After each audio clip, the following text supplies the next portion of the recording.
हे भगवान, ये मैं आखिर क्या देख रहा हूँ? मेरी आंखों के सामने ये कैसा अद्भुत दृश्य है। एक साधारण सी मैना पक्षी इंसानों की तरह बातें कर रही है। उसकी आवाज बिल्कुल मनुष्य जैसी सुनाई दे रही है। ऐसा चमत्कार मैंने अपने जीवन में पहले कभी नहीं देखा। सच में ये घटना मुझे पूरी तरह हैरान कर रही है। घबराओ मत, मैं तुम्हें कोई नुकसान नहीं पहुंचाऊंगी। मैं तो केवल तुम्हें सचेत करने के लिए कह रही थी कि ये जंगल बहुत ही खतरनाक है। यह सुनकर अशोक का डर कम हो गया। चाहे रास्ता कितना भी खतरनाक क्यों ना हो, मैं डरकर यहाँ से वापस नहीं जाने वाला।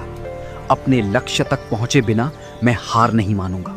मुझे हर हाल में अपना काम पूरा करना है, मुश्किलें चाहे जितनी भी सामने आए, लेकिन मैं बिना काम पूरा किए यहाँ से नहीं जाऊंगा। तुम्हारा चेहरा बहुत उदास लग रहा है। ऐसा लगता है जैसे तुम अंदर से बहुत परेशान हो। मुझे अपनी परेशानी बताओ, आखिर तुम्हें क्या परेशानी है? तुम तो इस तरह से सवाल पूछ रही हो जैसे कोई राजकुमारी अपने राज्य की चिंता कर रही हो। तुम्हारी बातें सुनकर मुझे बड़ा आश्चर्य हो रहा है। आखिर एक साधारण लड़की इतनी गंभीर बातें कैसे कर सकती है? अगर मैं तुम्हें अपनी परेशानी बताऊं तो क्या सच में तुम उसे दूर कर पाओगी, या फिर ये सब सिर्फ कहने की बातें हैं? क्या पता मैं तुम्हारी समस्या हल कर दूं? अशोक कुछ देर तक सोचता रहा। अशोक ने अपनी सारी परेशानी मैना पक्षी को बता दी। मेरे पास एक उपाय है। तुम मुझे और इस गाय को अपने घर ले चलो, फिर तुम चमत्कार देखना। अगर कोई और मनुष्य होता तो शायद मैं उसकी सहायता करने से इनकार कर देती, लेकिन तुम मुझे अच्छे लगे। सबसे अच्छी बात ये लगी कि इतना कुछ होने के बाद भी तुम हिम्मत नहीं हार रहे हो। जो मनुष्य हिम्मत नहीं हारता वही जीतता है। लेकिन मेरी समझ में ये नहीं आया कि तुम किस तरह का चमत्कार कर सकती हो। तुम बस इतना जान लो कि मैं तुम्हारा कोई नुकसान नहीं करूंगी। तुम मुझे और इस गाय को अपने घर ले चलो। बस इस गाय की सुरक्षा करना। ये बीमार है, इसका इलाज करना और अपनी माँ की तरह सेवा करना। मैं बस यही चाहती हूँ। अशोक मैना पक्षी और गाय को लेकर अपने घर आ गया। घर पहुंचकर अशोक ने सारी घटना अपनी बहन गौरी को बताई। भैया, आपने इस मैना पक्षी पर विश्वास कैसे कर लिया? मुझे मैना पक्षी की आंखों में सच्चाई नजर आई। तभी मैना पक्षी उड़ती हुई वहां आ गई। विश्वास करो, कुछ दिन बाद तुम्हारे दिल से डर निकल जाएगा। बस हम दोनों यहाँ हैं। इसका रहस्य बाहर किसी को पता नहीं चलना चाहिए। विश्वास करो, हम दोनों भाई बहन किसी को नहीं बताएंगे। कुछ देर बाद अशोक और गौरी मैना पक्षी से बातें करते करते सो गए। आधी रात के समय अचानक मैना पक्षी रंग बिरंगी किरणों में एक सुंदर राजकुमारी में परिवर्तित हो गई। राजकुमारी के गले में बहुत कीमती हीरों का हार था। राजकुमारी ने अपनी उसी हार में से एक कीमती हीरा तोड़ा और अशोक की चारपाई के नीचे रख दिया। सुबह होते ही राजकुमारी फिर से रंग बिरंगी किरणों में मैना पक्षी में परिवर्तित हो गई। अगली सुबह जब अशोक की आंख खुली तो उसने देखा कि उसकी चारपाई के नीचे एक हीरा रखा था। अशोक ने तुरंत गौरी को जगाया। गौरी, गौरी उठो गौरी, देखो चमत्कार हो गया। मुझे चारपाई के नीचे हीरा मिला है। ये बहुत ही कीमती लग रहा है। यह देखकर गौरी खुश हो गई। इसका मतलब मैना पक्षी और ये गाय चमत्कारी हैं। अशोक उस हीरे को बाजार में बेच आया और बहुत सारा धन लेकर घर लौटा। कुछ देर बाद अशोक वैद्य के पास गया और गाय के लिए अच्छी जड़ी बूटी लेकर आया। वो प्रेम से गाय को जड़ी बूटियां खिलाने लगा। मैं तुम्हारा ख्याल अपनी माँ की तरह रखूंगा। तुम कुछ दिनों के बाद स्वस्थ हो जाओगी। अब इस गाय की जिम्मेदारी मेरी है भैया। मैं इसकी दिल से सेवा करूंगी। समय ऐसे ही बीतने लगा।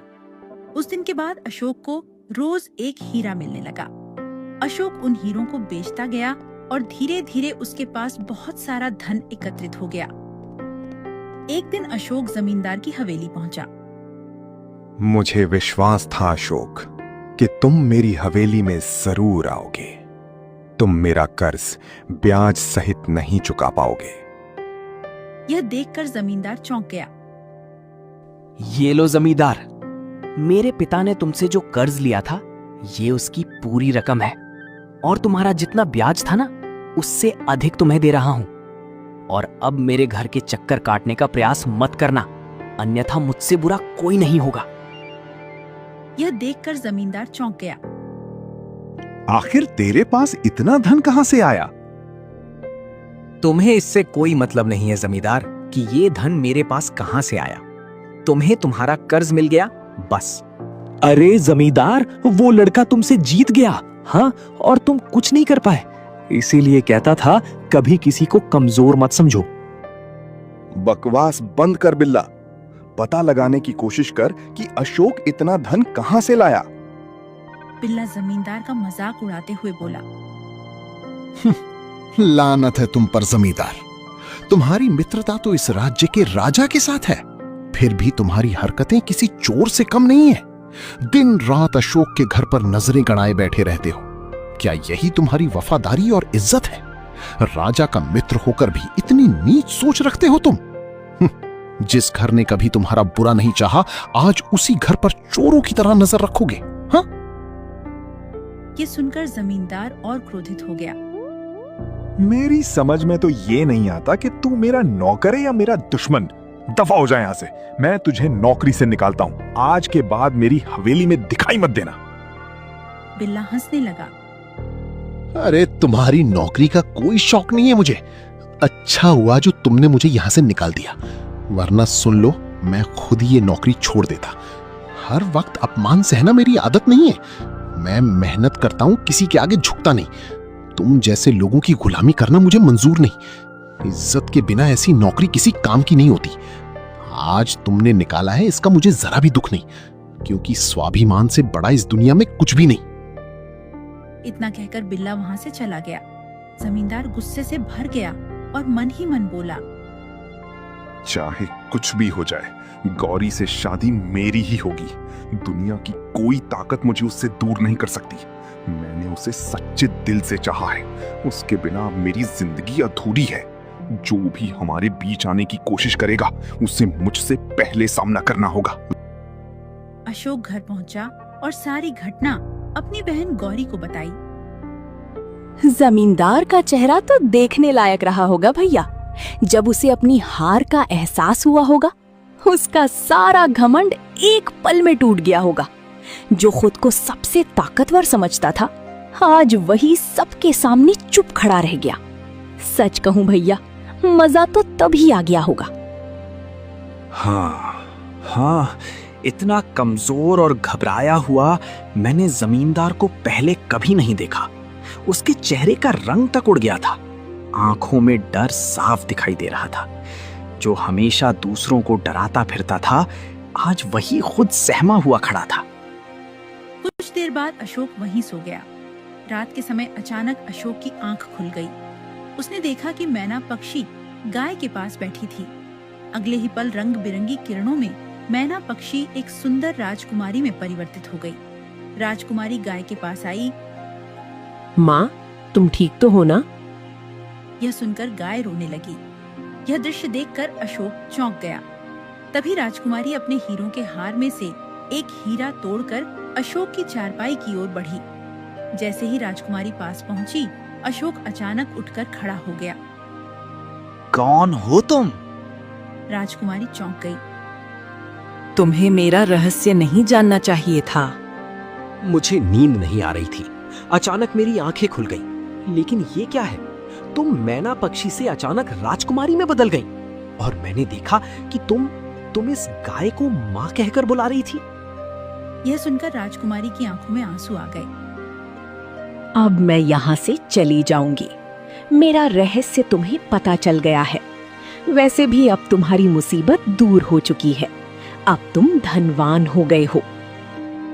नहीं, तुम्हें मुझे सच्चाई बतानी ही पड़ेगी। आखिर ये रहस्य क्या है?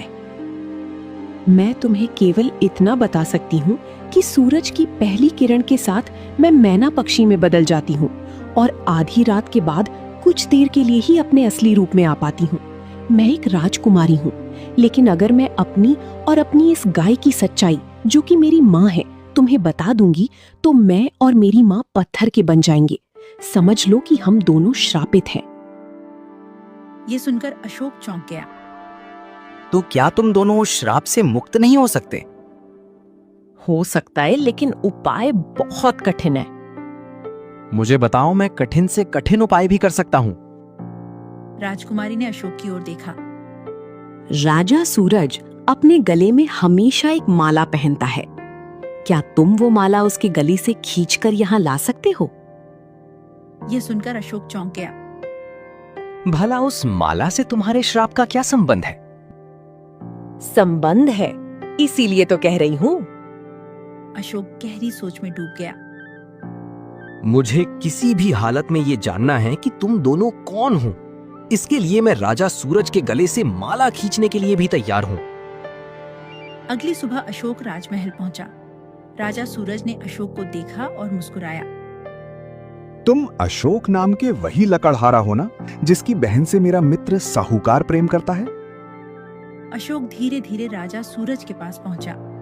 अचानक उसने राजा सूरज के गले से माला खींच ली। ये क्या कर रहे तू? मेरा माला वापस कर। लेकिन अशोक दौड़ता हुआ राजमहल से बाहर निकल गया। राजगुरु सैनिकों के साथ अशोक का पीछा करने लगे। दौड़ते दौड़ते अशोक हरियातपुर पहुंचा, जहां मैना पक्षी और गाय बैठी थी। मैं वो माला ले आया। यह देखकर मैना पक्षी चौंक गई। तुम वास्तव में ले आए? तभी राजा सूरज, राजगुरु और सैनिक वहां पहुंच गए। वो माला मेरे हवाले कर दो। नहीं, उस माला को तोड़ दो। सारा रहस्य खुलकर सामने आ जाएगा। अशोक ने तुरंत माला तोड़ दी। अगले ही पल रंग बिरंगी किरणों में मैना पक्षी राजकुमारी में परिवर्तित हो गई और गाय एक सुंदर बुजुर्ग स्त्री में बदल गई। यह देखकर राजगुरु चौंक गए। राजकुमारी चंद्रलेखा और आप राजमाता रुक्मणी। हाँ, और ये सब कुछ मंत्री सूरज की वजह से हुआ है। ये हमें जंगल ले गया और एक तांत्रिक की मदद से हमें श्रापित कर दिया। मुझे मैना पक्षी और मेरी माँ को गाय बना दिया। तुम तो कह रहे थे कि राजकुमारी और राजमाता जंगल में किसी जानवर की शिकार बन गई। राजकुमारी चंद्रलेखा ने सैनिक की ओर देखा। देखते क्या हो, इस मंत्री को गिरफ्तार कर लो। सैनिक तुरंत साहूकार चौधरी को पकड़कर ले आए। साहूकार चौधरी अपने मित्र सूरज को बंदी देखकर चौंक गया। अशोक ने सारी घटना उसे बता दी। सूरज और साहूकार चौधरी को हमेशा के लिए कारागार में बंद कर दिया गया। मेरे महल के दरवाजे तुम्हारे लिए हमेशा खुले रहेंगे अशोक। तुम्हारी वजह से मैं और मेरी माँ श्राप से मुक्त हो सके। अशोक मुस्कुराया। राजकुमारी चंद्रलेखा अपनी माँ राजमाता रुक्मणी और राजगुरु के साथ वहाँ से चली गई। उस दिन यह साबित हो गया कि सच्चे दिल से की गई सेवा और साहस कभी व्यर्थ नहीं जाते, और यही इस कहानी की सबसे बड़ी सीख है। जब इंसान सच्चाई के रास्ते पर चलता है तो किस्मत भी उसके साथ चमत्कार बनकर खड़ी हो जाती है।